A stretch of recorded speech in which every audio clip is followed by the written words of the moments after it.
നമസ്കാരം. ശബരിമല തന്ത്രിയെ മുൻനിർത്തി ഒരു സഹതാപ തരംഗത്തിനുള്ള ആഞ്ഞുപിടിച്ചുള്ള ശ്രമം. കനകോലു സിദ്ധാന്തം പാളിപ്പോയ ഏറ്റവും ഒടുവിലത്തെ കഥയുമായിട്ടാണ് ഞാൻ ഈ വീഡിയോയിലൂടെ വന്നത്. എന്താണ് തന്ത്രിക്ക് അനുകൂലമായ സഹതാപ തരംഗത്തിനുള്ള സാധ്യത? അത് എങ്ങനെയാണ് ഒരു സാധ്യതയാക്കി രാഷ്ട്രീയ സാഹചര്യത്തിൽ പ്രതിപക്ഷ കക്ഷികൾ മുന്നോട്ട് കൊണ്ടുവന്നത്, പ്രത്യേകിച്ചും കോൺഗ്രസ് മുന്നോട്ട് കൊണ്ടുവന്നത്? എന്തുകൊണ്ടാണ് അത് പരാജയപ്പെട്ടത്? ആ കനകോലു തന്ത്രം എങ്ങനെയാണ് രൂപപ്പെട്ടത് എന്നടക്കമുള്ള കാര്യങ്ങളാണ് നമ്മൾ പരിശോധിക്കുന്നത്. ഏറ്റവും പ്രധാനം ശബരിമല തന്ത്രി ഈ വിഷയത്തിൽ എങ്ങനെയാണ് കഥാപാത്രമാവുന്നത് എന്നുള്ളതാണ്. ശബരിമല തന്ത്രിയിലേക്ക് ഈ ഏറ്റവും ഒടുവിലുള്ള ജാമ്യ ഹർജിയിൽ ഉണ്ടായ വിധി, അതിലുണ്ടായ പരാമർശം, അതിനുശേഷം തന്ത്രിയെ കുരുക്കി എന്നുള്ള പുതിയ നറേറ്റീവ്, ഇതിൻ്റെ തുടർച്ചയായി രാഷ്ട്രീയമായി നിയമസഭാ തെരഞ്ഞെടുപ്പിന് മുന്നോടിയായിട്ട് അതെങ്ങനെ വരുന്നു എന്നുള്ളതാണ്. അതിന് കനകോലുവിൽ നിന്ന് തന്നെ ഇത്തവണയും തുടങ്ങേണ്ടതുണ്ട്. കനകോലു ആദ്യഘട്ടത്തിൽ നടത്തിയ സർവേകളുടെ തുടർച്ചയായി കോൺഗ്രസ്സിന് ഭരണം കിട്ടുന്നതിന് വേണ്ടിയുള്ള ഏറ്റവും വലിയ വിഘാതം എന്താണ് എന്ന് കണ്ടുപിടിച്ച് അവതരിപ്പിച്ചത് മലയാളത്തിലെ മാധ്യമങ്ങൾ എല്ലാം റിപ്പോർട്ട് ചെയ്തതാണ്.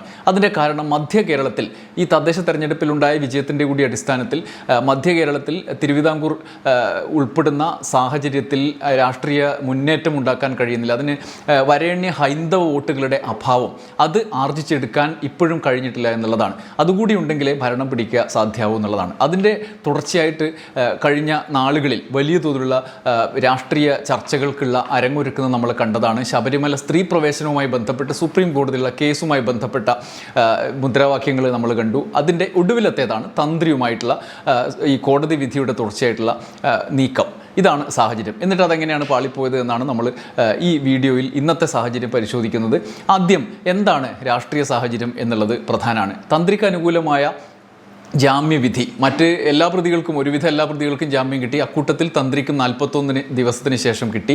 ആ ജാമ്യവിധിയിലുള്ള ഒരു പരാമർശം പ്രഥമ ദൃഷ്ട്യാ തെളിവുകളില്ലാത്ത സാഹചര്യം എങ്ങനെ ഉണ്ടായി എന്നുള്ള ചോദ്യമാണ് ഇപ്പോഴത്തെ ചർച്ചകൾക്ക് ആധാരം. രാഷ്ട്രീയ പാർട്ടികൾ, കോൺഗ്രസ്, BJP പിന്നെ നേരത്തെ തന്നെ തന്ത്രിക്കൊപ്പമാണ്. അത് കഴിഞ്ഞ് മാധ്യമങ്ങൾ, മനോരമയും മാതൃഭൂമി അടക്കമുള്ള അച്ചടി മാധ്യമങ്ങൾ, ഏഷ്യാനെറ്റ് ന്യൂസിൻ്റെ മുൻ നേതൃത്വത്തിൽ മനോരമ ഉൾപ്പെടെയുള്ള ദൃശ്യമാധ്യമങ്ങളൊക്കെ തന്ത്രിയെ കുരുക്കിയതാണ് എന്ന നരേറ്റീവിന് ശ്രമിക്കുന്നുണ്ട്. തന്ത്രിയുടെ അറസ്റ്റിൻ്റെ പശ്ചാത്തലവും ഗൂഢാലോചന തിയറികളും കൊണ്ട് നിറക്കുകയാണ് മാധ്യമങ്ങൾ. അത് ഏറ്റുപിടിക്കുന്ന പ്രതിപക്ഷവും കാണുന്നുണ്ട്. തെരഞ്ഞെടുപ്പ് മുന്നിലുള്ളത് കൊണ്ട് തന്നെ തന്ത്രിയെപ്പോലെ ഒരാളെ അറസ്റ്റ് ചെയ്തതും CPMൻ്റെ ഹിന്ദുക്കൾക്കെതിരായ നീക്കം എന്ന മട്ടിലേക്കാണ് അവതരിപ്പിക്കപ്പെടുന്നത്.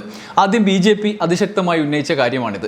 കോൺഗ്രസ് എവിടെയും തൊടാതെ അന്ന് നിൽക്കുകയായിരുന്നു. കാരണം ഇതൊരു കൊള്ളക്കേസുമായി ബന്ധപ്പെട്ട അറസ്റ്റാണ്, ശബരിമലയാണ്. എന്നാൽ തന്ത്രിക്ക് ജാമ്യം കിട്ടിയതോടെ കാര്യങ്ങൾ മാറി.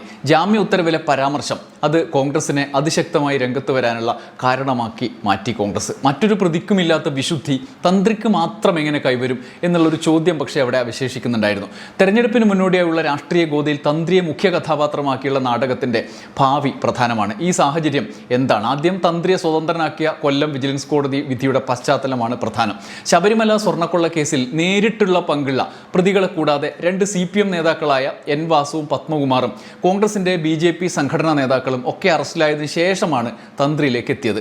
നേരത്തെ പലപ്പോഴും തന്ത്രി സംശയത്തിൻ്റെ നിഴലിലായപ്പോഴും വൈകാരിക പ്രശ്നമായി മാറുമോ എന്ന ആശങ്ക കൊണ്ടാണോ എന്തോ തന്ത്രിയെ ചോദ്യം ചെയ്ത് വിടുന്ന ഒരു ഘട്ടമാണ് ആദ്യം ഉണ്ടായിരുന്നത്. എന്നാൽ ഒടുവിൽ തന്ത്രി അറസ്റ്റിലായി. ആ ഘട്ടത്തിൽ BJP ധൈര്യപൂർവ്വം തന്ത്രിക്ക് വേണ്ടി രംഗത്തെത്തിയ കാഴ്ചയുണ്ട്. അന്ന് BJPയുടെ ആ വാദത്തിന് പൊതു സ്വീകാര്യത കിട്ടിയതേയില്ല.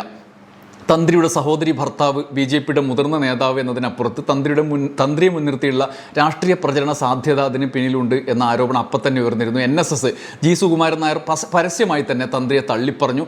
അദ്ദേഹത്തിൻ്റെ മറ്റ് കുടുംബത്തിലുണ്ടായ മറ്റ് ആളുകളുടെ ഇടപെടൽ, ശബരിമലയ്ക്ക് വേണ്ടി ഉള്ള നിലപാടിലെ സംശയമൊക്കെ അദ്ദേഹം വാർത്താസമ്മേളനത്തിൽ തന്നെ ഉന്നയിച്ചതാണ്. ഇതോടെ ആ ഘട്ടം അവിടെ അടഞ്ഞു. എന്നാൽ തന്ത്രിക്ക് വേണ്ടിയുള്ള വാദം അപകടമാണ് എന്ന BJPയുടെ തിരിച്ചറിവ് പിന്നീട് ഒരു ഇടവേളയ്ക്ക് ശേഷം മാറുന്ന കാഴ്ച കാണുന്നുണ്ട്. NSSൻ്റെയും അതോടൊപ്പം SNDPയുടെയും ആ സമയത്തെ നിലപാട് മാറുമോ എന്ന പ്രതീക്ഷയിലാണ് ഇപ്പോഴത്തെ ഈ പ്രതീക്ഷ അവർക്ക് കൈവന്നത്. അയ്യപ്പൻ്റെ സ്വർണം കെട്ടാൽ വേണ്ടി വന്നാൽ തന്ത്രിയെയും പിടിക്കുമെന്ന ആഖ്യാനം CPM ഈ സാഹചര്യത്തിൽ മുന്നോട്ട് വെച്ചു. ഒടുവിൽ തന്ത്രിക്ക് 41 ദിവസത്തിന് ശേഷമാണ് കൊല്ലം വിജിലൻസ് കോടതി ജാമ്യം അനുവദിച്ചത്. ഇതോടെയാണ് ഇപ്പോഴത്തെ മാറിമറിഞ്ഞ സാഹചര്യം എത്തിയത്. തന്ത്രിയെ മുൻനിർത്തി സഹതാപ തരംഗം ഉണ്ടാക്കാനും നേരത്തെ കനകോലു സിദ്ധാന്തത്തിൻ്റെ അടിസ്ഥാനത്തിൽ ഹൈന്ദവ വികാരം ഉപയോഗപ്പെടുത്തി പ്രശ്നത്തെ രാഷ്ട്രീയമായി പൂർണ്ണമായി അനുകൂലമാക്കി മാറ്റാനുമുള്ള നീക്കമാണ് കോൺഗ്രസ് സജീവമായി ഇപ്പോൾ ഈ 2 ദിവസത്തിന് അകം ശ്രമിച്ച് മുന്നോട്ട് പോകുന്നത്. തന്ത്രിയെ സർക്കാരിനെ രക്ഷപ്പെടാൻ കുടുക്കിയതാണ് എന്ന നറേറ്റീവാണ് നേതാക്കൾ പറയുന്നത്. തന്ത്രിയെ കുടുക്കിയത് മന്ത്രി രക്ഷിക്കാൻ എന്നാണ് വി.ഡി. സതീശൻ പ്രതിപക്ഷ നേതാവിൻ്റെ നിലപാട്. തന്ത്രിയെ അറസ്റ്റ് ചെയ്തതിന് പിന്നിൽ മറ്റു ചില ലക്ഷ്യങ്ങളെന്ന് രമേശ് ചെന്നിത്തലയും പറഞ്ഞു. മാത്രമല്ല, ശബരിമലയിൽ സ്ത്രീ പ്രവേശനം എതിർത്തതും ബോർഡിൻ്റെ പല പരിഷ്കരണങ്ങളും എതിർത്തതും കാരണമായും ചൂണ്ടിക്കാണിക്കുന്നു. ശബരിമലയിലെ സ്ത്രീ പ്രവേശനത്തെ അന്ന് അതിനുശേഷം അവിടെ നടത്തിയ നടപടികൾക്കുള്ള പ്രതികാരമാണെന്ന് തന്ത്രി കോടതിയിൽ പറഞ്ഞിട്ടുണ്ട്. 365 ദിവസവും നട തുറക്കണമെന്ന ആവശ്യം മുന്നോട്ട് വെച്ചപ്പോൾ തന്ത്രി ബോർഡിനെ എതിർത്തിരുന്നു. ആ പകയാണ് അറസ്റ്റിന് കാരണം എന്നാണ് ചെന്നിത്തല പറയുന്നത്. രാഷ്ട്രീയ പ്രേരിതമായ അറസ്റ്റാണ് എന്ന് ചെന്നിത്തല ഇങ്ങനെയുള്ള കാര്യങ്ങൾ മുന്നോട്ട് വെച്ച് പറയുകയാണ്. ശബരിമല ഉപയോഗിച്ചുള്ള രാഷ്ട്രീയ കളിക്ക് ജനം ചുട്ട മറുപടി നൽകുമെന്നും ചെന്നിത്തല പറഞ്ഞു. ഒപ്പം കെ.സി. വേണുഗോപാൽ അടക്കം രംഗത്തെത്തി.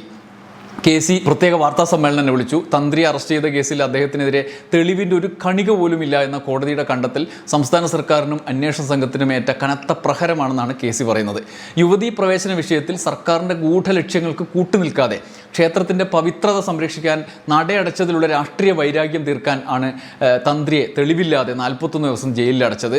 ഭക്തരുടെ വിശ്വാസങ്ങളെ വ്രണപ്പെടുത്തുന്ന ഈ ക്രൂരമായ നടപടി കോടതിക്ക് മുന്നിൽ പോലും തെളിവുകൾ ഹാജരാക്കാൻ കഴിയാത്ത അന്വേഷണ സംഘത്തിൻ്റെ വിശ്വാസ്യത കളഞ്ഞു. സംസ്ഥാനത്ത് UDF അധികാരത്തിൽ വരുമ്പോൾ ശബരിമലയിലെ സ്വർണ്ണക്കൊള്ളയെക്കുറിച്ചും ഈ പ്രത്യേക അന്വേഷണ സംഘത്തിൻ്റെ നടപടികളെക്കുറിച്ചും സമഗ്രമായ അന്വേഷണം നടത്തുമെന്നുമാണ് കെ.സി. വേണുഗോപാൽ പറഞ്ഞത്. അതായത് ഈ അന്വേഷണ സംഘം ഹൈക്കോടതിയുടെ നേരിട്ടുള്ള മേൽനോട്ടത്തിലാണ്. അത് തങ്ങളുടെ മേലധികാരിയായി ഉള്ള സർക്കാരിന് അല്ലെങ്കിൽ ആഭ്യന്തര വകുപ്പിന് പോലും റിപ്പോർട്ട് ചെയ്യുന്നില്ല, നേരെ ഹൈക്കോടതിക്കാണ് റിപ്പോർട്ട് ചെയ്യുന്നത്.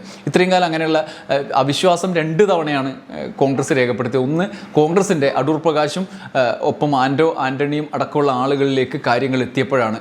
ഒന്ന്, സോണിയാഗാന്ധിയുടെ അടുത്ത് ഒന്നിലധികം തവണ പോയതും കള്ളൻ അതായത് കട്ടവരും വിൽപ്പന നടത്തിയവരും ഇത് ഉരുക്കിയ ആളും എല്ലാം സോണിയാഗാന്ധിയുടെ അടുത്ത് വന്നതും ആയ ആരോപണം വന്നപ്പോഴാണ് ഒരു തവണ സംശയം വി.ഡി. സതീശൻ ഉന്നയിച്ചത്. രണ്ടാമത്തേത് ഇപ്പോൾ തന്ത്രിക്ക് ജാമ്യം കിട്ടിയ ഘട്ടത്തിൽ. ഈ സാഹചര്യത്തിൽ ഇത് പരമാവധി പ്രയോജനപ്പെടുത്താനുള്ള പ്രതിപക്ഷത്തിൻ്റെ നീക്കത്തിന് പക്ഷേ വലിയൊരു ആഘാതമുണ്ടായി. അത് ഇവർ പ്രതീക്ഷിച്ചതുപോലെയുള്ള ഒരു ഭാഗത്തു നിന്ന് NSSൻ്റെ ഭാഗത്തു നിന്ന് നിലപാട് ഇല്ലാത്തതാണ്. അതിലേക്ക് വരാം. അതിന് മുമ്പായിട്ട് നമുക്ക് സർക്കാരിൻ്റെ നിലപാട്, CPMൻ്റെ നിലപാട് എന്താണെന്ന് കൂടി നോക്കണം. കോടതി വിധിയിലെ അസാധാരണത്വം ചൂണ്ടിക്കാണിച്ചാണ് സർക്കാർ രംഗത്ത് വരുന്നത്. ജില്ലാ കോടതി വിധിയിൽ അസാധാരണത്വം ഉണ്ട് എന്ന് നിയമമന്ത്രി P. രാജീവ് തന്നെ പറഞ്ഞു. തന്ത്രിക്ക് ജാമ്യം നൽകിക്കൊണ്ടുള്ള ജില്ലാ കോടതി വിധിയിൽ അസാധാരണത്വമുണ്ട്. അവസാന വിധി പോലെയായിരുന്നു കൊല്ലം കോടതിയുടെ വിധി. സുപ്രീം കോടതി വിധി പോലെയായിരുന്നു ഉത്തരവിൻ്റെ സ്വഭാവം. പരാമർശങ്ങൾ നീക്കുന്നതിന് അപ്പീൽ പോകണോ എന്ന് തീരുമാനിക്കേണ്ടത് SIT ആണ്. ഹൈക്കോടതിയാണ് SIT അന്വേഷണത്തിന് മേൽനോട്ടം വഹിക്കുന്നത്. സർക്കാർ അഭിപ്രായം പറയേണ്ട ആവശ്യമില്ലെന്നുമാണ് മന്ത്രിയുടെ നിലപാട്. എന്നാൽ പെരുങ്കള്ളന്മാരുടെ പട്ടികയിലാണ് തന്ത്രി ഉള്ളത് എന്നും സ്വർണ്ണക്കൊള്ളയിൽ അന്വേഷണം പൂർത്തിയാകുമ്പോൾ കുറ്റം എന്താണെന്ന് അറിയാമെന്നുമാണ് CPMൻ്റെ സംസ്ഥാന സെക്രട്ടറി MV ഗോവിന്ദൻ പറഞ്ഞത്. ഗോവിന്ദമാഷിൻ്റെ ഈ പ്രതികരണത്തിൽ എല്ലാം ഉണ്ട്. അതായത് പെരുങ്കള്ളന്മാരുടെ ടോട്ടൽ പട്ടികയിൽ തന്ത്രിയുണ്ട്. തന്ത്രിയെ ഭയക്കുന്നില്ല. തന്ത്രിയെ മുൻനിർത്തിയുള്ള ഈ രാഷ്ട്രീയ പുതിയ നറേറ്റീവിനെ മുൻനിർത്തി കോൺഗ്രസ് മുന്നോട്ട് പോയാൽ, BJP മുന്നോട്ട് പോയാൽ അതിനെ ഭയക്കുന്നില്ല. അത് ഹൈന്ദവ വോട്ട് എതിരാക്കും എന്നുള്ള ധാരണ അവർക്കില്ല എന്നാണ് ഗോവിന്ദമാഷ് പറഞ്ഞതിൻ്റെ മലയാളം. ഇതിൻ്റെ തുടർച്ചയായിട്ട് ഹൈക്കോടതിയുടെ മേൽനോട്ടത്തിൽ നടക്കുന്ന അന്വേഷണത്തിനെതിരെ ഇതുവരെ കോടതി ഒരക്ഷരം പറഞ്ഞിട്ടില്ലാത്ത സാഹചര്യം കൂടി ചൂണ്ടിക്കാണിക്കപ്പെടുന്നുണ്ട്. തന്ത്രി അറസ്റ്റ് ചെയ്തതും കോടതിയുടെ ബോധ്യത്തോടെ തന്നെയായിരുന്നു. തന്ത്രിക്കെതിരായ തെളിവുകളും രേഖകളും കോടതിയിൽ ഹാജരാക്കുകയും ചെയ്തിരുന്നു. അതിൻ്റെ തുടർ നടപടികൾ, ഇടക്കാല റിപ്പോർട്ടൊക്കെ അതിൻ്റെ തുടർച്ചയായിട്ട് വരുന്നതാണ്. എന്നാൽ ഇത്രയും പ്രതികളെ അറസ്റ്റ് ചെയ്തപ്പോഴില്ലാത്തൊരു പരിഗണന കൊല്ലം കോടതി തന്ത്രിക്ക് എങ്ങനെ നൽകി? തന്ത്രിക്കെതിരെ പ്രഥമ ദൃഷ്ട്യാ തെളിവില്ലെന്ന അസാധാരണ പ്രസ്താവന ജാമ്യം നൽകുമ്പോൾ കോടതി എങ്ങനെ നടത്തി? അത് നടത്താനുള്ള ധാർമ്മിക അവകാശമുണ്ടോ? നിയമപരമായി അത്തരമൊരു ഇടപെടൽ എങ്ങനെ ഉണ്ടായി? ഇതാണ് ഇപ്പോഴുയരുന്ന ഒരു ചോദ്യം. ഇതിനെതിരെ SIT മേൽക്കോടതിയിലേക്ക് പോവുകയാണ്. അന്വേഷണ സംഘത്തെ ആകെ പ്രതിസന്ധിയിലാക്കുന്ന ജാമ്യ ഉത്തരവ് SIT തന്നെ ചോദ്യം ചെയ്യാൻ പോവുകയാണ്. ഹൈക്കോടതി നിരന്തരം നിരീക്ഷിച്ച് സമ്പൂർണ്ണമായി വിലയിരുത്തി മുന്നോട്ട് പോകുന്ന അന്വേഷണ സംഘത്തെ ആകെ അവരുടെ ഉദ്ദേശശുദ്ധി അട്ടിമറിക്കും വിധമാണ് തന്ത്രിക്ക് വേണ്ടിയുള്ള ഈ പരാമർശം എന്നാണ് SITയുടെ നിലപാട്. ജാമ്യം അനുവദിച്ചുള്ള കൊല്ലം വിജിലൻസ് കോടതി ഉത്തരവിലെ പരാമർശങ്ങൾക്കെതിരെ ഹൈക്കോടതിയെ സമീപിക്കാനുള്ള ആലോചനയിലേക്കാണ് SIT എത്തിയിട്ടുള്ളത്. പരാമർശങ്ങൾ തെറ്റാണ് എന്ന് ചൂണ്ടിക്കാണിക്കാനും നിരീക്ഷണങ്ങൾ കോടതിയെ ബോധ്യപ്പെടുത്താനുമാണ് SIT ശ്രമിക്കുന്നതെന്ന് റിപ്പോർട്ടുകൾ ഇപ്പോൾ വരികയാണ്. ഇക്കാര്യത്തിൽ തിങ്കളാഴ്ച തീരുമാനം ഉണ്ടാവും. 41ാം ദിവസമാണല്ലോ തന്ത്രിക്ക് ജാമ്യം ലഭിച്ചത്. ജാമ്യ ഉത്തരവിലെ പരാമർശങ്ങൾ ചൂണ്ടിക്കാണിച്ചുകൊണ്ട് പ്രതിപക്ഷം ഈ പറയുന്ന നിലപാടുകൾ, നേരത്തെ പറഞ്ഞ നിലപാടുകൾ ഉയർത്തുന്ന ഘട്ടത്തിലാണ് തന്ത്രിക്കെതിരെയുള്ള ആരോപണങ്ങൾ, ഈ കോടതിയുടെ പരാമർശങ്ങൾ, അതിന്മേലുള്ള പരാമർശങ്ങളൊക്കെ നീക്കണം എന്നുള്ള SITയുടെ ആവശ്യവുമായി ഹൈക്കോടതിയിലേക്ക് പോകുന്നത്. കേസ് പരിഗണിക്കുമ്പോൾ മെറിറ്റിലേക്ക് ഇടപെട്ടുകൊണ്ടുള്ള പരാമർശങ്ങൾ ഒഴിവാക്കണമെന്ന സുപ്രീം കോടതി നിർദ്ദേശം നിലവിലുണ്ട്. എന്നാൽ അതിൻ്റെ ലംഘനം കൊല്ലം വിജിലൻസ് കോടതിയുടെ ജാമ്യ ഉത്തരവിലുണ്ട് എന്നാണ് SITയുടെ വിലയിരുത്തൽ. നിയമവിദഗ്ധരുമായി SIT കൂടിയാലോചന നടത്തിയെന്നാണ് വാർത്തകൾ. അതുകൊണ്ട് നാളെ നിർണായകമാണ്. വിജിലൻസ് കേസുകൾ പരിഗണിക്കുന്ന ഹൈക്കോടതിയുടെ പ്രത്യേക സിംഗിൾ ബെഞ്ചിലേക്കായിരിക്കും തന്ത്രിയുടെ ജാമ്യ ഉത്തരവിനെതിരെ SIT എത്തുക എന്നുള്ളതാണ് വാർത്തകൾ. അതുകൊണ്ട് ഈ നിർണായക ഘട്ടത്തിൽ കോടതിയുടെ ഈ സാഹചര്യത്തിൽ ഇനിയുള്ള ഇടപെടലുകളും പ്രധാനപ്പെട്ട ഒരു പ്രത്യേകിച്ചും തെരഞ്ഞെടുപ്പൊക്കെ വരാനിരിക്കുമ്പോൾ ചർച്ചകളിൽ പ്രധാനപ്പെട്ട ഒരു പങ്ക് വഹിക്കുമെന്ന് ഉറപ്പാണ്. ഇതിനോട് ചേർത്ത് വായിക്കേണ്ട കാര്യം, ഈ നീക്കം SIT നടത്തുമ്പോൾ അത് രാഷ്ട്രീയമായ ചർച്ചകൾക്ക് വഴിവെക്കും. അതിൽ തന്ത്രിയെ കേന്ദ്രീകരിച്ചുള്ള ചർച്ചയുടെ അടുത്ത ഘട്ടത്തിലേക്ക് കടക്കും. പക്ഷേ ഈ കോൺഗ്രസിൻ്റെ പുതിയ ഈ മാറ്റം, ഈ ജാമ്യ ഹർജിക്ക് ശേഷം ഉണ്ടായ മാറ്റം പക്ഷേ അവർക്ക് ഗുണകരമാകുമോ എന്നുള്ളതാണ് ചോദ്യം. അതിനനുസരിച്ചിട്ടുള്ള ഒരു പൊതു നറേറ്റീവിന്, കോൺഗ്രസിൻ്റെ അടിത്തട്ട് ജനതയ്ക്ക് സ്വീകാര്യമായ നിലയിലുള്ള നറേറ്റീവിലേക്ക് കാര്യങ്ങൾ എത്തിക്കുമോ? ഇല്ല എന്നുള്ള നിഗമനത്തിലാണ് നമുക്ക് എത്താൻ കഴിയുക. കാരണം NSS ഇതിൽ കടുത്ത നിലപാട് നേരത്തെ തന്നെ എടുത്തിട്ടുണ്ട്.